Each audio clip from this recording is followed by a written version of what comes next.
Welcome to the E-Chaplin's universe. We will be with you in 30 seconds.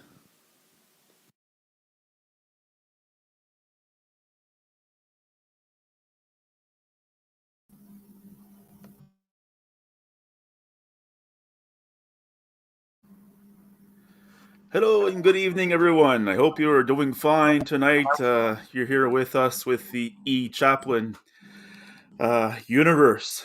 And we have tonight with us, we have Joy Steam, who will be talking to us about light.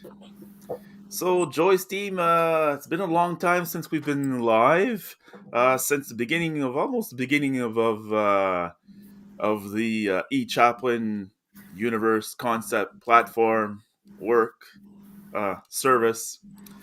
And tonight we're very pleased to greet you again here with us. And how have you been?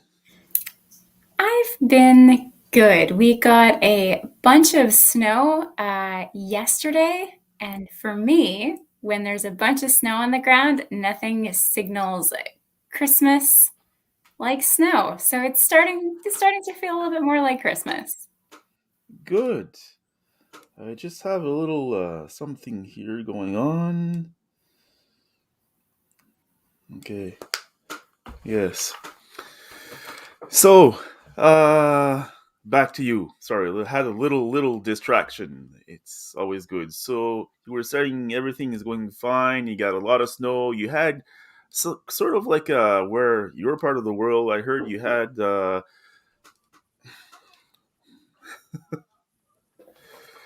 and yeah, my sister's knocking at the window, and my daughter's in the living room with my wife. I forgot to mail her her a letter for my wife today. Everything goes great. It's okay. It's okay. At least I made part of the supper tonight. That's okay. And here I am with you again, dear people who are individuals who are tuning in with us with Joy's team once again. So I wish I could take two, take five. Let's go. So I guess the first question to you is, or for you, is something like in this season in this season our theme is light, right? So what what will you share to us about light? What's your version of light, and how that has influenced you in your life? When you first asked me if I would like to do another live with you on light and what light means to me, I was really delighted by that because I spend a lot of time thinking about that. And probably someone who has really influenced the way I think about light in this world is Madeline Langle. Hmm. Came to her during a really, really difficult time. I was actually staying with my grandmother in the hospital during her final days of life.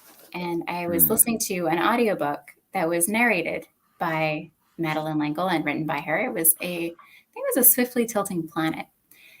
Anyways, her words have always been a source of comfort and strength and light for me. So as I was thinking about what I'd like to share with our friends today, I thought, light, Madeline Langle. And she has a reflection called A Sky Full of Children. And Okay. sometimes I get it mixed up when I say it out loud. I'll say a sky full of stars. No, wait, what? Because a sky full of children it's a little bit strange, right? But in that reflection, she talks about the wonder of looking up at a night sky from the darkness of her deck. And she speaks of this creator God whose great breath and creativity and brightness brings and continues to bring about waters and land and green growing things and birds and beasts. And he brings all these things into life. And Hmm. she speaks about time and being and the goodness of life and these bodies that each of us inhabit in our wildness. And she talks about all of this in A Sky Full of Stars, but then she says she sees the stars in the sky as God's children, each a radiant Interesting. and living thing, each a radiant and living thing. And that, Sylvia, that has stuck with me for a really, really long time. I find that incredibly captivating. Hmm. And yeah, it's very thoughtful of her and very poetic to give that title, her title of the book or the meditation called "Sky Full of Children." It is true because all the stars in the sky are children, are God's children, right? If we can want to put it that way. But so I guess how we see the world outside of us is impacts the way we see the world in our place, in our own Mm-hmm. place, Mm-hmm. and our participation in the world. It strikes me that the stars are always there, as I was telling you, almost like children, but perceptible to our own eyes only at night. So the contrast between the darkness and the light. So, what do you think or believe of that? Well, I think there's different ways we can think about light, right? There can be the glaring, harsh, abrasive fluorescent light in shopping centers. Or there can be the warmth and invitation of a porch light left on for us when someone anticipates our arrival in the dark. Hmm. And when I think of the porch light, I kind of think of this peace filled joy. Um, and so, how do we see light in darkness? Um, I think about the way that we, as creatures of reflecting light, shine more in darkness, and we're capable of reflecting that light.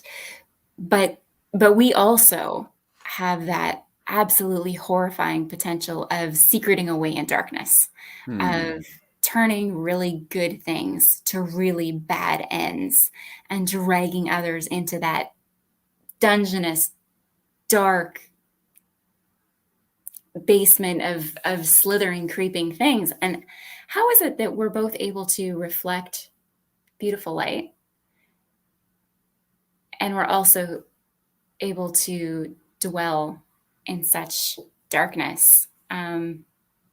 How can we, as image bearers of God, live in both capacities? When I think of that, I think about a quote from Helen Keller.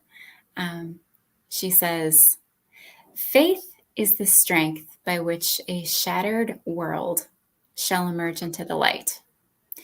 And that makes me think of a story of light and darkness. So, Tell us about it. as you know, I work in community chaplaincy. So Yes. I have the opportunity to share glorious spaces of light with ex-offenders. Hmm. And there's this one instance that I've really been thinking about for the last couple of months since it happened. Someone in my care has really restrictive court orders, and that's for his protection and for the protection of the community. So one of one of one of these orders, an interpretation of one of these orders meant that a church that he had been going to and really had a true sense of belonging and embrace and light there, Hmm. he had to stop going until we could go through the appropriate legal channels to get him there appropriately. And I did not want to deliver that news to him because I really feared that it would be shattering for him. Right. Imagine. So I remember the night before I went, I called his pastor and I said, I have to have this conversation, but I really want him to know that it's coming from law enforcement. This isn't coming from you. The church loves him. They want him there. Sit with me. I don't want to have this conversation with him and I don't want him to experience it the wrong way. I was a couple sentences in and this guy completely shut down. I could see what I was saying to him it wasn't clicking. He had shut down. And I was sitting there feeling so powerless and so inadequate with this burden of telling him basically the only place that he feels like he belongs. He can't be there for a while until we can sort this out. So Hmm. I'm going out to my car that night in the dark. It's night. And I hear this thump, thump, thump, thump behind me. And I turn around.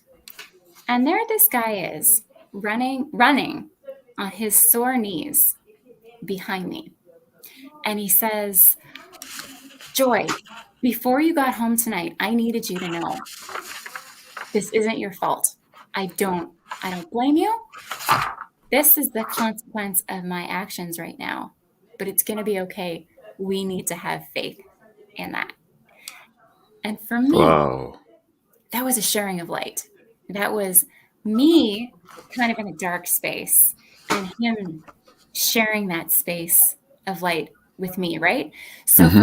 when I think about that situation, I think about how his faith was a source of strength for him, but it was also a source of strength for me. So in that way, he held us both in the light, right? Hmm.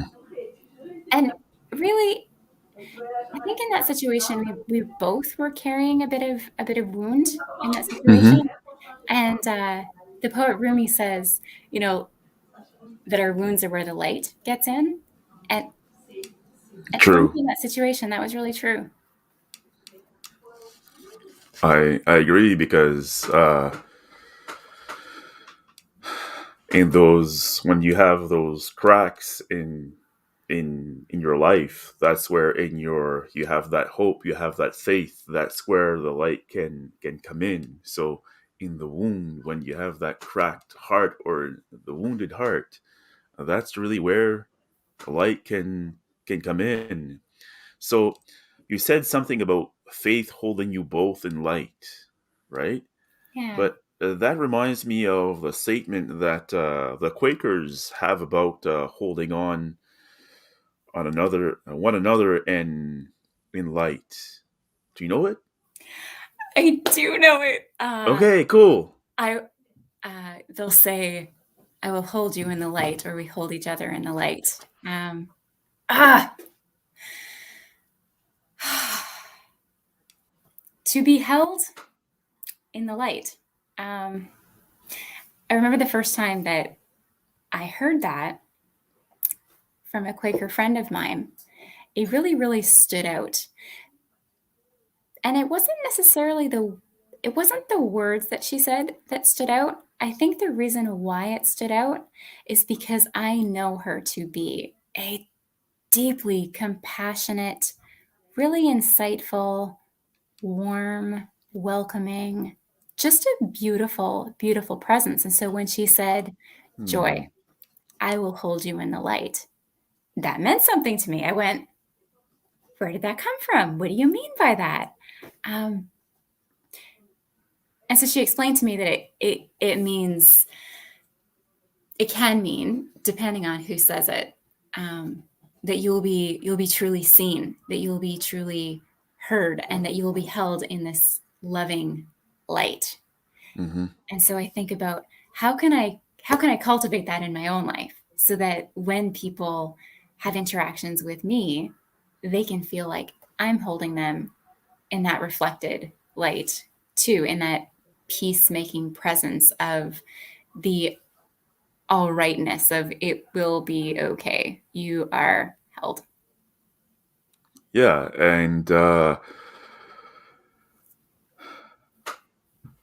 I see that of you with your the interactions you had the first time I met you was inside, well, at Dorchester Minimum, and I've when I was a chaplain there, and I saw the way you interacted with the men. And after, when we would do video conferencing with men who would be go out into the community, I saw you when I was sitting back, and you didn't quite see me. I was seeing you interacting with the men. So I I can testify to that you can carry people into that light, so they can at least feel, or better than feel, experience that light. Hmm. And Yeah. myself, when I was talking to you about the E-Chaplain, you were enthusiastic about it, and you still are. So in some way, shape, or form, as I carry this E-Chaplain concept or project, you shed some light into that, and I want to thank you for that. Thank you, So Sylvia. thank you very much. And so, what's your final reflection, or I guess, uh, yeah, final reflection before we go? Yeah. This summer, some of this fall, I I was going through some difficult personal stuff, and a friend of mine gave me a book called All Along You Were Blooming, and it's by Mm, Morgan Harper Nichols, or Nichols. I'm not sure how to say her last name. And okay. that book has been beside my bed every day since she gave it to me, and I pick it up and I read something from it every day. And for man, so Morgan is a songwriter and a poet, and she speaks of light in such a beautiful, invitational way. So, if I may, rather than say something myself, I would love to share her words with our friends. Is that okay? Sure. Yeah. Yes. Yeah. Of course. So, in this particular poem, she says, "For beyond your accomplishments and your calendars and your lists, you were made with purpose and intention to reflect glorious light and to abide in love that reminds you, even in the pause, you are still where you need to be.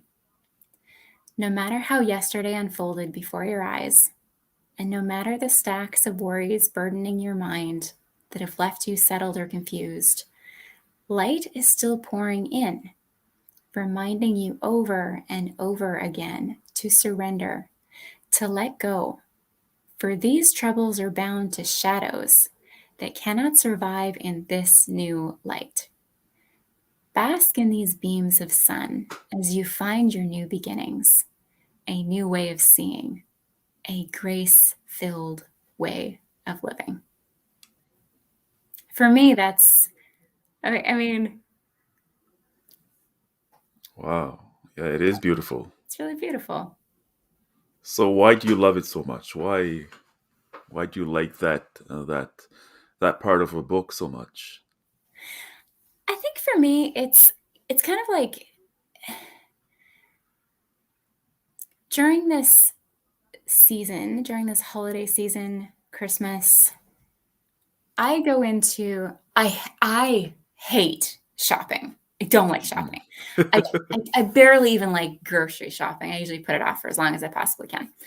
It's the fluorescent lights, it's the sound, it's the music, it's the tinny, and always something too much stimulation. But at Christmas time, and there's the flashing lights from Christmas trees, and then the little singing toys, and it's just too much. And for me, it's not real light. It's abrasive tin. Um,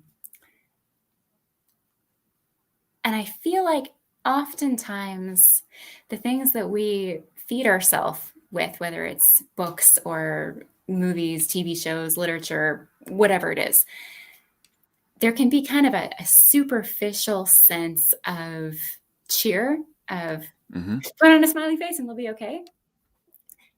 And in this book of poetry of hers, I felt a genuine,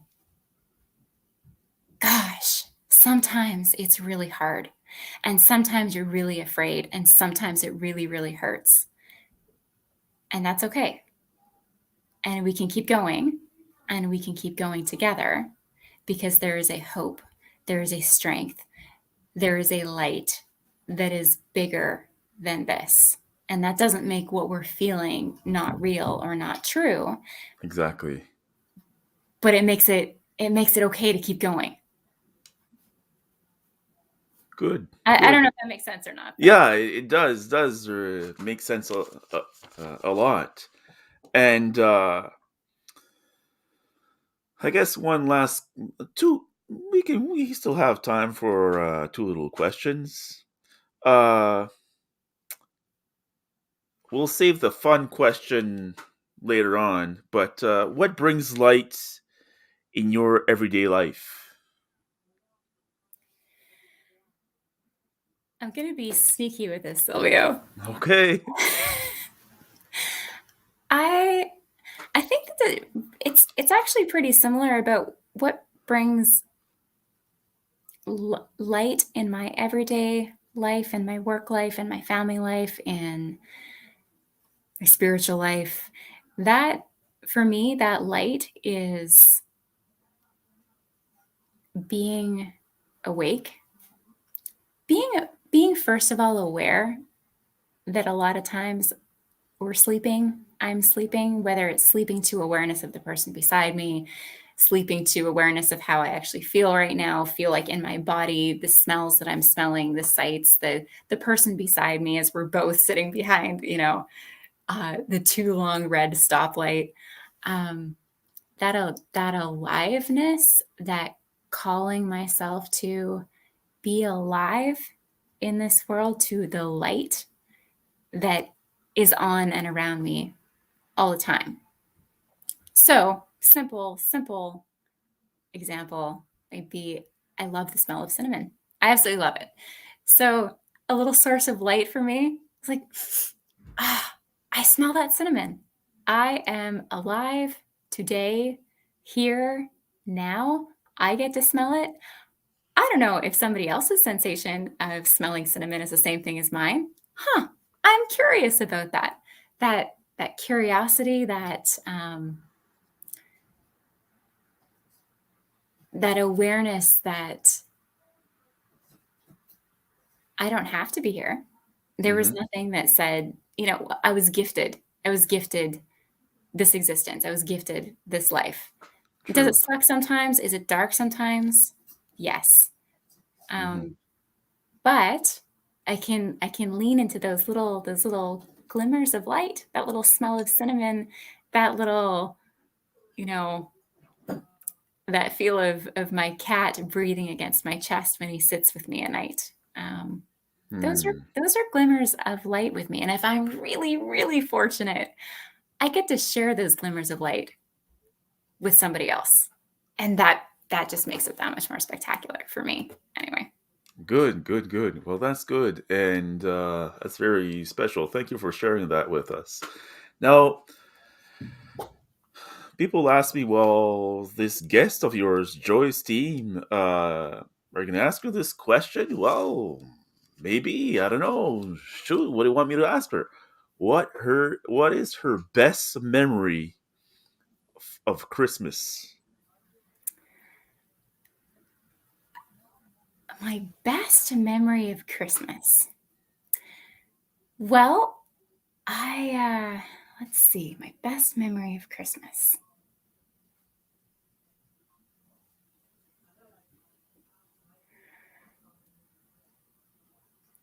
I'm going to share something. I don't know if you'll think very well of me afterwards.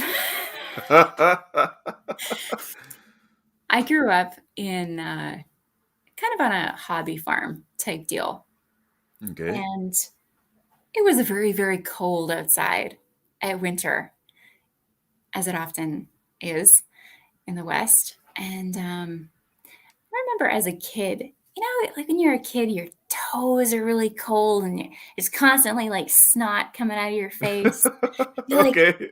and your clothes don't fit quite right, and your boots are either too small or too big, or if they're secondhand and they smell funny. I mean, I know some kids like being outside. I didn't enjoy being outside in the cold as a kid. I just didn't like it. But my dear parents, they would take my family outside in the winter to go look at Christmas lights, and I I don't recall it being the best memory of all. I mean, it was a wonderful thing that they tried to do to create these memories for us as family. But the best Christmas memory that I have now is kind of the roles being slightly reversed with my dear father, who I love dearly. He's not a 30-year-old parent anymore. And so maybe he's starting to feel the chills that I did as a kid. And so every Christmas, I love dragging him out in the snow and saying, we're going to look at Christmas lights. So is it like that Christmas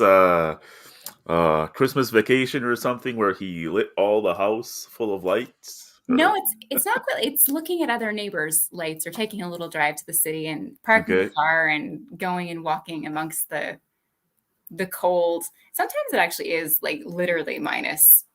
It could be minus 30 outside, and Dad will say, "Couldn't we just drive by the lights this year? We walked in them last year. Wouldn't it be okay if we were to drive?" No, Dad, we're walking, and I love Come that. on, Joy. I just do. What is what is your favorite Christmas song as I work this technology and find it for our guests here? Christmas song. I would say there is a line from the the Christmas Carol, I guess, "Oh Holy Night," and it's the line that says, "Long lay the world in sin and error pining." And we can take all sorts of ideas on what does sin and error, what does that really mean? But let's not focus on the theological implications of that or interpretations right now. For me, it is the line, "Till he appeared and the soul felt its worth, a thrill of hope, the weary soul rejoices." And how many of us don't have weary souls that could Hmm. use some rejoicing when our soul feels its worth? So let's go listen to this. Holy Night by Christine Carter and Taylor and Joey Miller. Oh, holy night, the stars are brightly shining. It is the night of our dear Savior's birth. Long lay the world in sin and error pining, till he appeared and the soul felt its worth. A thrill of hope, the weary world rejoices, for yonder breaks a new and glorious morn. Oh, fall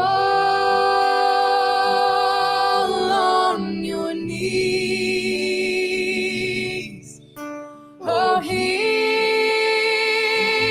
the angel voices on night divine, oh, night when Christ was born. Yeah, when Christ was born. And as we listen to those words, the powerful voice. Let us remember that the time of Advent is also a time where we prepare ourselves to greet that light into our life. The life of Emmanuel, God with us. And I know that in your work, in your life, you bring that speck of light in, just like those lights behind you, in different palettes of colors and for different people. And I want to thank you for that. And I want to thank you for this time you shared with us tonight. And the last time we saw Moose out there, but he's not there right now. But it's okay. He's just out of the shot here. Don't worry, he's gracing us. He's joined us. Okay, good. So, anyways, I want to thank you again, Joy, and have yourself a very Merry Christmas, and stay safe. Uh, don't stay too much inside. Go enjoy that cold a little bit. And say hello to your family for me. Thank you so much, Silvio. It was an absolute privilege, as always, to talk with you. Thank you.